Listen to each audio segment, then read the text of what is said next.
ఇది ఉసిరికాయ పొడి ఫ్రెండ్స్. మనం 6 కాయలు 7 కాయలు తురుముకుంటాము. ఉసిరికాయ పొడి తురుముకొని ఎండబెట్టింది ఇది. ఉసిరికాయ పొడికి కావాల్సిన వస్తువులు: మినపప్పు ఒక 2 స్పూన్లు, శనగపప్పు ఒక 2 స్పూన్లు, ధనియాలు ఒక 2 స్పూన్లు, ఎండుమిరపకాయలు 6-7 కాయలు. ఎక్కువ కారం వద్దు ఫ్రెండ్స్, మనం తినలేము. మనం 6-7 కాయలు.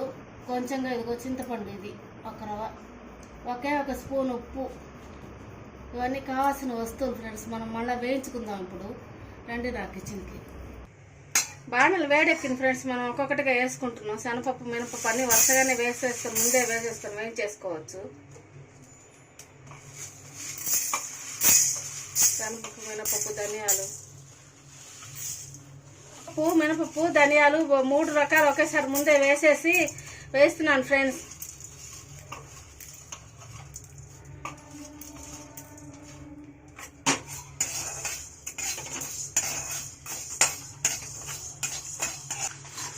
ఇవన్నీ వేగాక ఆఖరణ మనం ఉసిరిగా పొడి తురుము పెట్టుకున్న ఉసిరిగా పొడి ఉంది, అది వేయించుకోవాలి కొంచెంగా, ఊరికే 2 నిమిషాలు.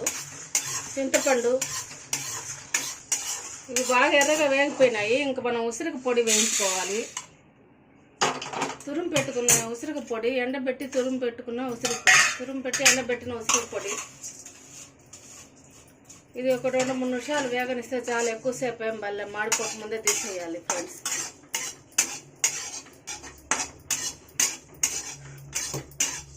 ఇది వేగితే బాగా వాసన వస్తుంది. ఇంకా వేగిపోయినట్టే అర్థం ఫ్రెండ్స్, తీసేయచ్చు. మనం చింతపండు వేయించుకుంటే చాలు. చింతపండు వేయించకపోతే మళ్ళీ అతుక్కుపోతుంది. చింతపండు ఖచ్చితంగా వేయించుకోవాలి ఫ్రెండ్స్. ఆ ఒకరోజు చింతపండు వేసాను పులుపుకి. ఇది ఖచ్చితంగా వేయించుకోవాలి. తర్వాత అన్ని మిక్సీ కొట్టుకోవాలి ఫ్రెండ్స్. ఎండుమిరపకాయలు, ధనియాలు, శనగపప్పు, మినపప్పు అన్ని దీంట్లో వేసి మిక్సీ కొడుతున్నాను ఫ్రెండ్స్. ఉప్పు కూడా కొంచెం వేసేసాను, 1 స్పూన్ ఉప్పు చెప్పాను, అది కూడా వేసేసాను ముందే. రెండోసారి చింతపండు వేసి మిక్సీ కొట్టుకోవాలి ఫ్రెండ్స్. లాస్ట్ అండ్ ఫైనల్గా ఉసిరికాయ, మనం వేయించి పెట్టుకున్న ఉసిరికాయ తొక్కు పొడి ఉంది కదా, అది వేసి మిక్సీ కొట్టుకోవడం. అంతే ఫ్రెండ్స్, రెడీ అయిపోయినట్టే మనం ఉసిరికాయ పొడి.